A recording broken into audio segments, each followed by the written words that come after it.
And welcome back to Houston Newsmakers Extra. We've been talking with Dr. Paul Brace, who is the chair of legal studies and political science at Rice University. Dr. Brace, we were talking about some of the things that relate to the Constitution and politics and the presidency. And one of the things we were talking about on the program was about the limits of anybody's ability to kind of put into place the 25th Amendment to try to get this president out of office. The other thing that's been talked about, which Democrats have been talking about a lot, is impeachment, and that they still run into a challenge in terms of the time that's left to be able to do that. But impeachment, even if they could do it, they have the numbers in the House theoretically that is something that they could possibly do, correct?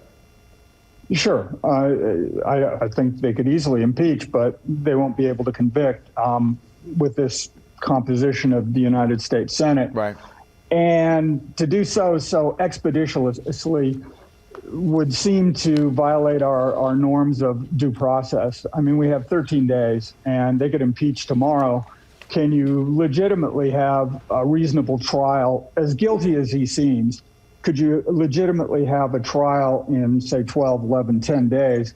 We don't want this to look like a kangaroo court. So I think there are problems with that. No matter how you feel about the president, right. And no matter how strongly, and it seems there's a consensus, broad-based consensus that what President Trump did was wrong.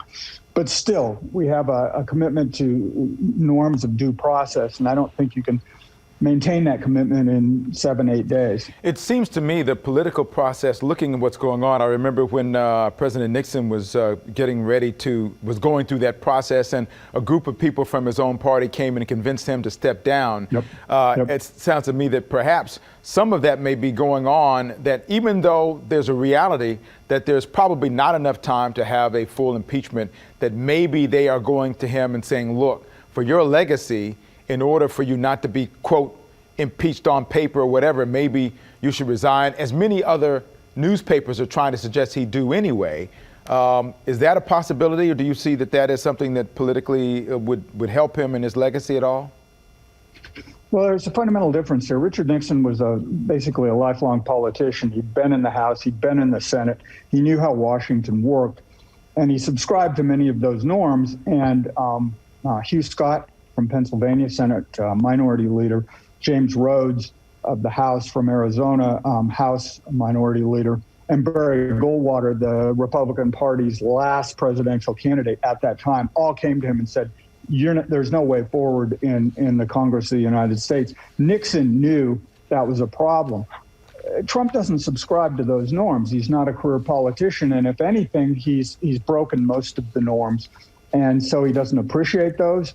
And so I think the comparison with Nixon, I mean, they were both in trouble, but Mr. Trump doesn't adhere to the same norms that Mr. Nixon did. So I don't know that his commitment to legacy or to the Republican Party is aligned with the way Mr. Nixon's was. Well, the other thing is that President Trump received 174 million votes. Right. You know, there's 74. So that was a big number and never been achieved before. And from that standpoint, he, as a president, has changed the way that we look at things. And I was telling you before we started recording, isn't it true that if nothing else, and there were a lot of things that he was responsible for, but he really taught the American people about what limits the president has, or what limits that there aren't around what a president can do? That's true. I mean, the presidency, Article 2 of the Constitution is very sparse, and its meaning has really been established by occupants of the office, and different presidents have expanded the powers of the president under different circumstances. Some presidents don't have much power. There was no need for them to expand the powers of the president. Other presidents have pushed the boundaries, and that establishes precedents, and future occupants of the office can say, well, they did it, so I get to do it. So what we have is described as a discontinuous aggrandizement of power. It's not like power is always going to grow for each occupant of the office. but there's this sort of set of precedents that certain individuals can draw upon and even expand them. And Mr. Trump has expanded the powers of the president and broken through traditional norms. And these will be precedents that some future occupant may be able to draw upon and further expand. What do you think his presidency is doing or has done or will do to the makeup and or description of what the Republican Party stands for? I think the Republican Party is in deep crisis right now.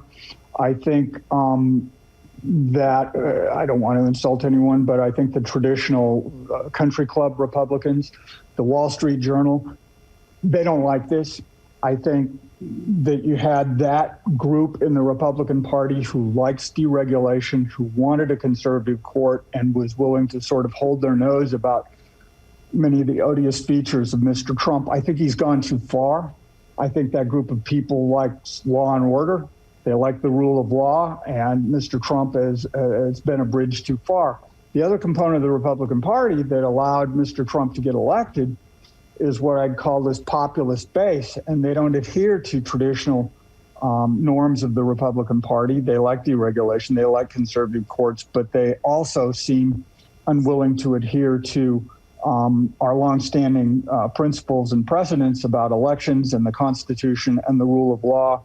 And so I don't see how you can have those two components of the Republican Party continue together. And so I think you see, I read this morning that John Danforth has said that supporting Hawley in his initial election was the worst mistake he ever made in his life. He is a very traditional Republican, highly respected when he was in the Senate. He got behind Hawley because he thought he might be the future of the Republican Party. He is definitely split with Hawley going forward. I think you're seeing a lot of that right now. I think the editorial board of the Wall Street Journal signaled that this morning. They think Mr. Trump needs to get out of there. So I think there's a deep division within the Republican Party, and they're going to have to heal themselves going forward. And the numbers I was saying was 74,220,000 some odd for Mr. Trump, 81,281,000. Clearly, Americans wanted to come out and make their voices heard. Dr. Brace, thank you for making your voice heard this morning. We appreciate you, and we'll look forward to having more conversations down the road. Sure. Have a good day. Dr. Paul Brace, Houston Newsmakers Extra. Share it with everybody you know.